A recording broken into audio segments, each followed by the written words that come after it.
Hi, I'm Teacher Tin, a Filipino educator, children's book author, school founder, and mother.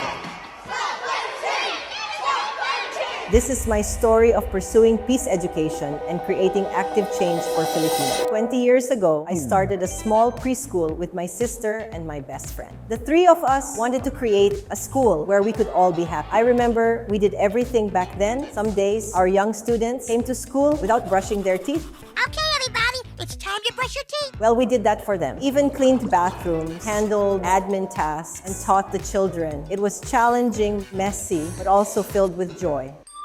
That's where it all began. Now, our school caters to students up to high school, including children with special needs. It's an inclusive school that embraces diverse needs. I chose to share my story with Just Launch because I want to advocate for teachers, education, and peace. It's more than just learning. It's a journey fueled by my passion for teaching. So please come watch my story with Just Launch on YouTube.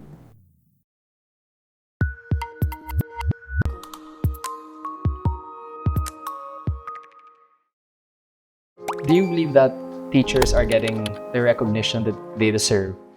And as well as, are they getting paid enough in the Philippines? No, definitely not. Definitely not. Definitely not. And I think that's one reason why we decided to put up a school. Because we understood, until now I'm teaching, you know, I'm an administrator, but I have to dip my hands always in teaching. I still handle classes so that I would never forget how hard it is to teach and what our teachers deserve.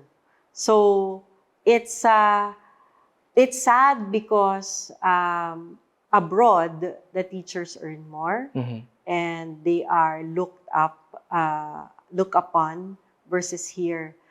Even my college students, you know, it pinches their hearts every time they hear other colleges or their friends from other colleges, para madali, dyan ka. Yung ganon, no? So sabi ko, talaga, sabi nila yun, I'll make it hard for you. Diba, Cassie? So, yeah. Yeah, sabi nila ganon, ha? So I also don't appreciate that reputation. And so, with my college students, I keep telling them, you know what? You stand tall. Because you're the one who built their colleges. No, their colleges would exist without us. So you keep grounded on that. And then I remind them of your purpose. If you want to help lift up the status of the Filipino teacher, you have to start with yourself, right? Be a good teacher. Be one mean good teacher if you want to lift it up. Why is it hard for parents? I think, and I speak for myself, I also have that tendency with my own children. I keep saying this, I cannot teach my own children. You know, I get tutors for them. But I'm a teacher. Yeah, I'd rather be mom to them, but not a teacher. Mag-aaway lang kami, di ba? But I think it's because we think that our kids are our products. And so we feel like if they are successful, we are also successful. So that's a struggle that I have always had as well. But I have learned to let go of that, you know, throughout the years as I watched my children grow. And when I did that, you know, to let go of the idea that they have to be successful or they have to be this or that, or they should be doing this or that by now. Yeah. You know, when you're watching out for their development. Once I let go of that, okay na eh. You know, that's when we all become happy inside our home. Yeah. But a lot of parents are still stuck on that. The idea that if my kids are not successful, it's because of me. I failed as a parent. And that's very human of us because we don't want to fail our children. We don't want to fail ourselves as well. So I think as a parent, it will always be a struggle with all of us. When I was younger, I used to like drawing. But I always thought I couldn't really earn from it, so I never pursued it. But I mean, I really like your drawings. Naku, who planted that information in your head? Wala na yan. I mean, I have long gone. So bad. I have forgone. Starting a podcast. This is my form of art now. So this is your art. Yeah. It's good art. Yeah. What I wish though, and I think you guys nail in progressive schools, is that when I was younger, I couldn't really figure out what I was good at, but it was because I never had the chance to try and figure out what I was good at. Yeah. I was usually told, this is what's good, this is what's bad, this is the proper path, this is the wrong path. I was pretty good at, English, not the best, but sufficient. And I knew that I could be a decent lawyer. Maybe not the best, but a fairly good one. Although I realized very late on that I like numbers. And I never got to take any math courses, any courses that could further that. And I never had that opportunity because I was never given the chance. If a student goes up to you in your progressive school and tells you he wants to try being or wants to be a lawyer in the future, so away from mine, what do you guys nurture that in a way? Or Yeah. you do? Definitely. How do Especially you- if it comes from the student and not from the parent. A lot of times, parents would try to, Exactly, navigate the student. reel Yeah. their own child towards this path because that's what they want. But we already know, the kids trust us. They would tell us what they really want. And then we would, of course, try to reach an agreement with the parents. Like, we see those key talents and gifts in your child. It would be best to nurture that. And so they are given that chance. And we kind of have, like, for example, the play, a lot of parents realize that, I didn't know that my child was good in singing and that was an eye-opener for them. And one student in one cast member is now going to pursue theater. Which their parents didn't want to in the first place. But now they're supporting their child to pursue theater because they saw that there was talent in there. And what would happen, let's say, if a parent saw that, my kid can sing, but I still don't want him to pursue theater? Because I'm sure there are some very traditional parents. Like you said, walang pera dyan. Yeah. So our kids would hear that this, you won't get rich doing that. So don't do that. Yeah. Well, we still pursue it anyway. They're not going to get paid for it, right? So we're still honing those talents there. We believe in the multiple intelligences, wherein you get honored or because of your other skills, not just your academic prowess. So you also have to have that same kind of recognition for talents in performing arts, visual arts, even interacting, presenting and communicating. Those are different intelligences that should be honed in every person. And some kids are stronger in other intelligences than just academic. So why are we just grading or honoring and recognizing the academic skills when they can do more than that? Mm-hmm. So that's something we introduce also to parents in progressive systems to shift the paradigm from looking at just one road to fame or to success and looking at many avenues towards success.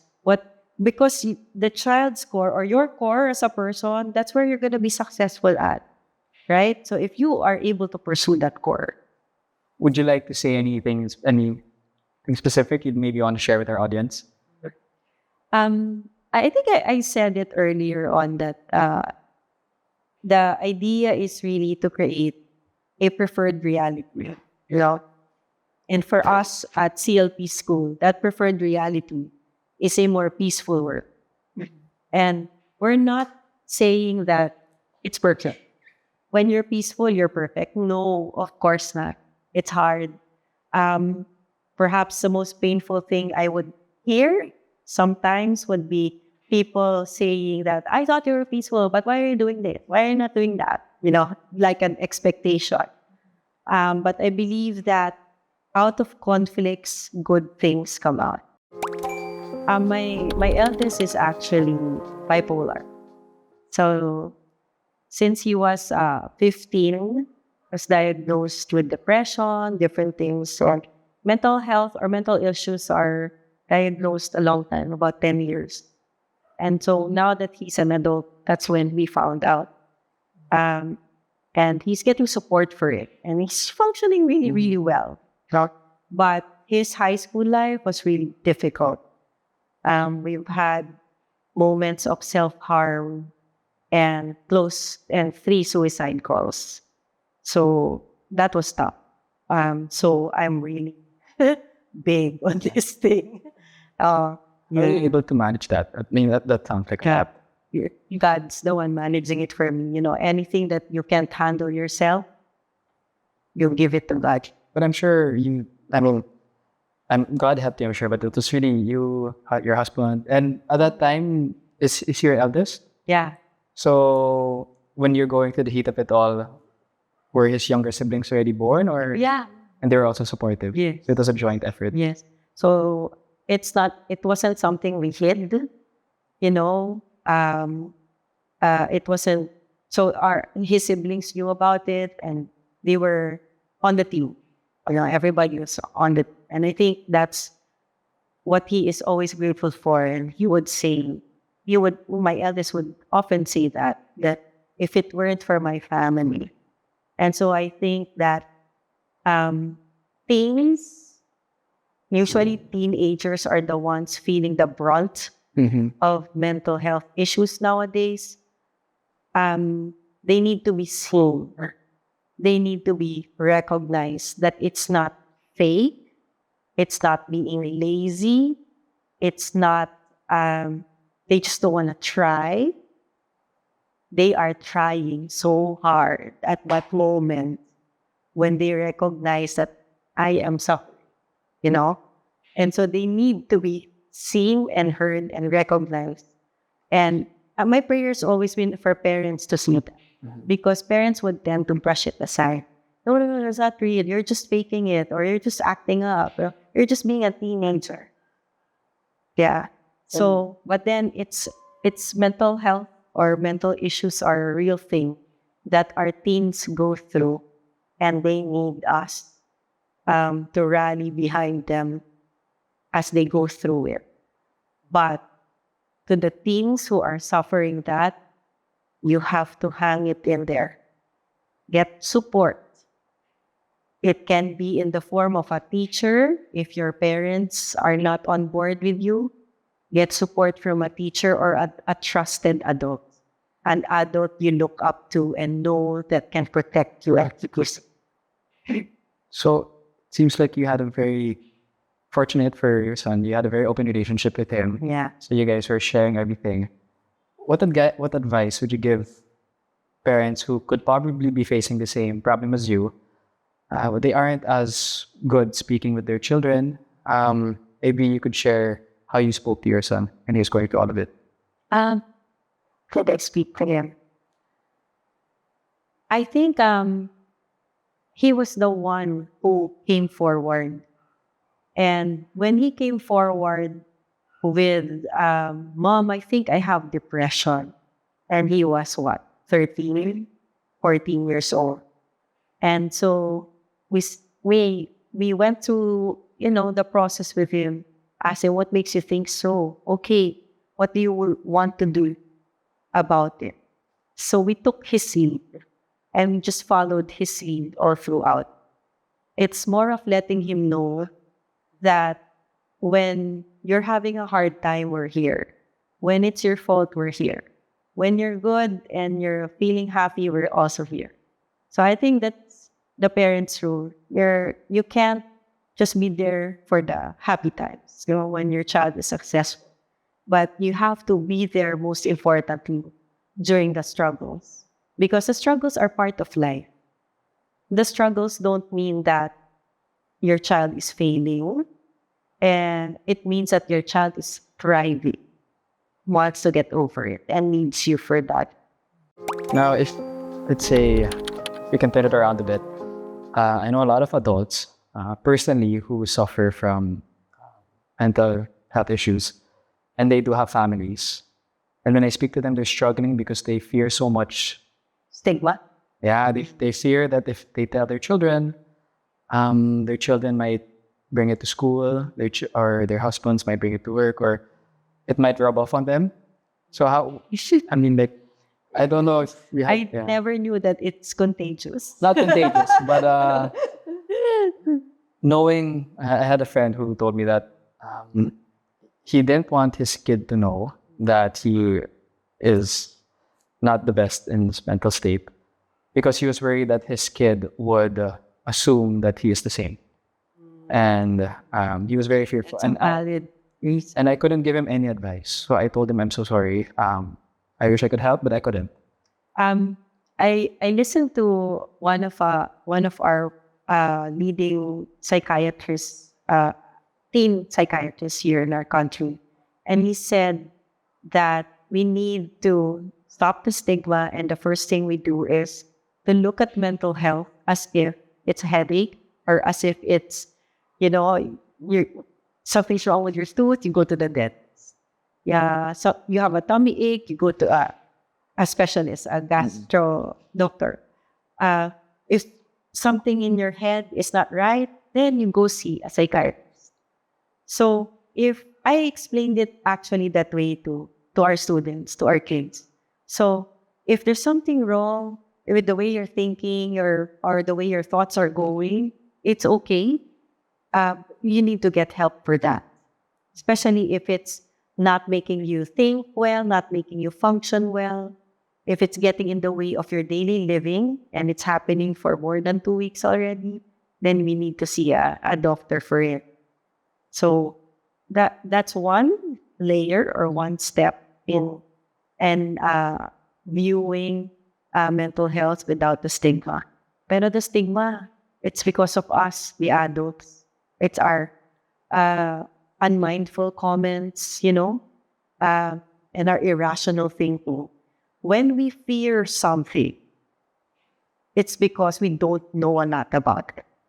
So we would tend to just rationalize and make excuses. No, that's nothing. So we need more knowledge. So we need more people like your friends speaking up for that. That's courage, right? Doing things scared is when you get your courage. So we need to speak up some more. So what advice would you give for students who are possibly facing mental health issues?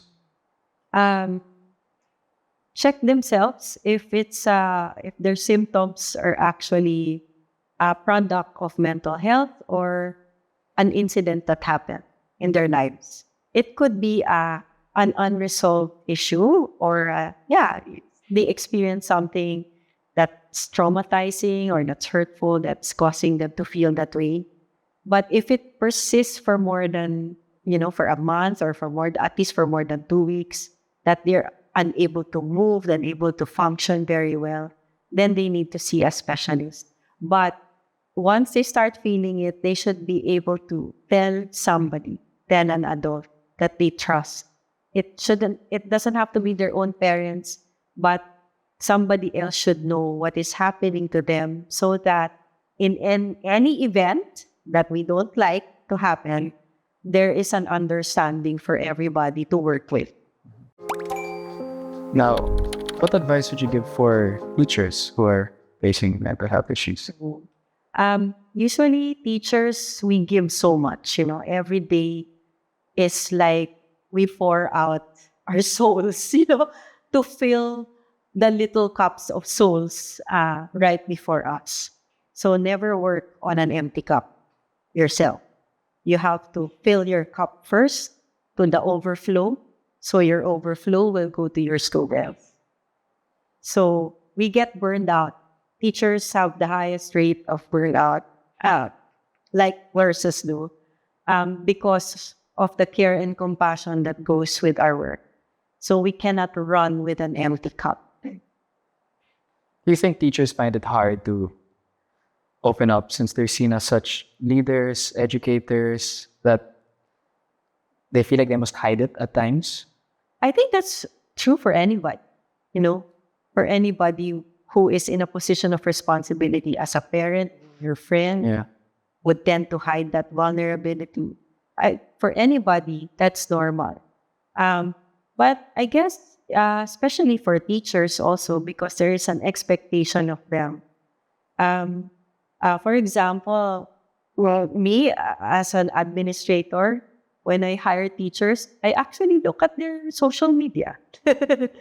As you should. Yeah. As you should. Oh, is this the type of person who rants and who spreads negativity on social media? So those are things that we look out for, because we really believe that who you are in front of your class, in front of your children, should be who you are wherever you go. So that should be an identity that is afforded to you as teacher when you get your teaching license. You have that identity, so you have that responsibility to other people, much like other individuals in public service have that responsibility to other people. So pressure. Pressure. That's a lot of pressure. Let me stop. And what did you feel? Okay naman. Okay naman. Happy lang. Pwede na, pwede na. Happy naman lang yan. itong mga to. Did Cassie give our names prior to that? Now I'm like thinking. Parang hindi.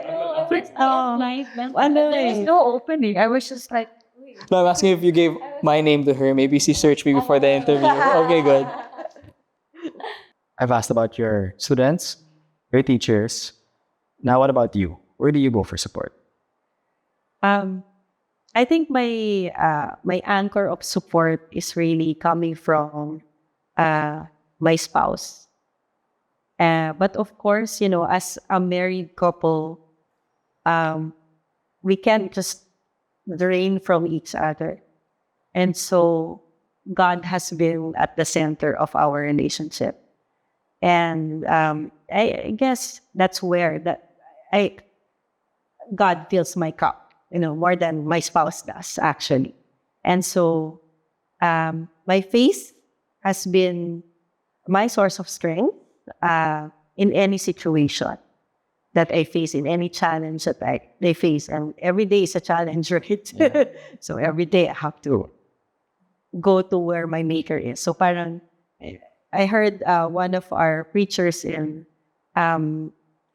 that, when your iPhone is broken, you go to an iPhone store. You don't go to a Samsung store, right? So I go to my maker. So that's how. Do you have a exact?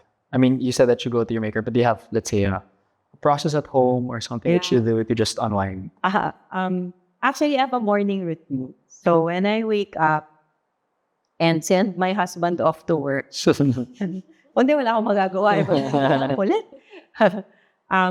I have my quiet time with God. So I meditate now. So that takes about 30 minutes of meditation, and then I pray. I say my prayers, especially for people I know are in need of prayers. People who don't even ask for prayers, but I know they need it. So I say my prayers for them. And then I start my day, my work. And then at night it's the same. Before I shut down for the night, I go back again. And I do what we call gratitude practice. So I think of 3 things. I have a journal app on my phone where I think of 3 things I'm grateful for today. It can be really the tiniest things, that I was not late for this.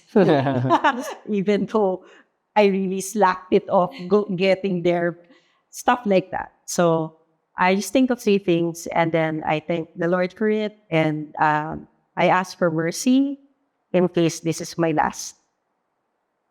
That's it. Thank you. Thank you. That was so nice. I'm going to practice that tomorrow. Yay! I will try it.